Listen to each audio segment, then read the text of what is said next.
Financial educators or financial analyst ಹಾಗೂ financial knowledge ಕೊಡುವಂತ ನಂತರ 1000 ಜನ ಫಿನಾನ್ಷಿಯಲ್ ಅಡ್ವೈಸರ್ಸ್ ಕರ್ನಾಟಕದಲ್ಲಿ ಹುಟ್ಕೋಬೇಕು. ಇದು ನನ್ನ ಗುರಿ. ಯೋಚನೆ ಮಾಡಿ, ನಿಮ್ಮ ಮಕ್ಕಳು ಏನಾದ್ರು ಬೇರೆ ಸ್ಕಿಲ್ ಕಲ್ತಿದಾರ? ಸೊ ಕೆಲಸ ಹೋದ್ರೆ ಏನ್ ಮಾಡ್ತಾರೆ? ನೀವು ಕೋಟಿಗಳು ಸಂಪಾದನೆ ಮಾಡ್ತೀರಾ. ಆ ತರ ಒಂದು ಕೆಲಸನೇ ಟಿಡಿ ಅಕಾಡೆಮಿ ಫ್ರಾಂಚೈಸಿ. ನಮಸ್ತೆ ಕರ್ನಾಟಕ.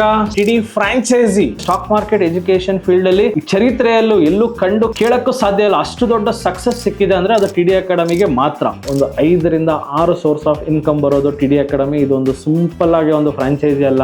ಇವಾಗ ಟೀ ಅಂಗಡಿಯಲ್ಲಿ ಬರೀ ಟೀ ಕಾಫಿ ಮಾಡ್ಕೋಬೇಕು, ಇಲ್ಲ ಬಿಸ್ಕೆಟ್ ಮಾರಬೇಕು ಅಷ್ಟೇ, ಬೇರೆ ಇನ್ನೇನು ಮಾಡೋಕ್ಕಾಗಲ್ಲ. ಟೀ ಅಂಗಡಿಯಲ್ಲಿ ಹೋಗ್ಬಿಟ್ಟು ಕಬ್ಬಣ ಮಾರಕ್ಕಾಗಲ್ಲ. ಟಿಡಿ ಅಕಾಡೆಮಿಯಲ್ಲಿ ಫಿನಾನ್ಷಿಯಲ್ ಪ್ರಾಡಕ್ಟ್ಸ್ ಎಲ್ಲ ಮಾರ್ಬೋದು. ಫಿನಾನ್ಷಿಯಲ್ ಪ್ರಾಡಕ್ಟ್ಸ್ ಎಷ್ಟು ಕಲಿತೀನಿ, ಸರಸ್ವತಿನೇ ಹೊಲಿಸ್ಕೋತೀನಿ ಅಂತ ಬಂದ್ರೆ ದುಡ್ಡು ಆಟೋಮೆಟಿಕಲಿ ಬರುತ್ತೆ. ಅದನ್ನ ನೀವು ಅರ್ಥ ಮಾಡ್ಕೊಳ್ಳಿ. ಟಿಡಿ ಅಕಾಡೆಮಿಗೆ ಬನ್ನಿ. ನಾನು ಹೇಳ್ತೀನಿ 6 ಮಂತ್ಸ್ ನಮ್ಮ ಎಲ್ಲ ಕೋರ್ಸ್ಗಳನ್ನ ಮುಗಿಸಿ ನಿಮಗೆ ಹೈಯೆಸ್ಟ್ ನಾಲೆಜ್ ಸಿಗುತ್ತೆ.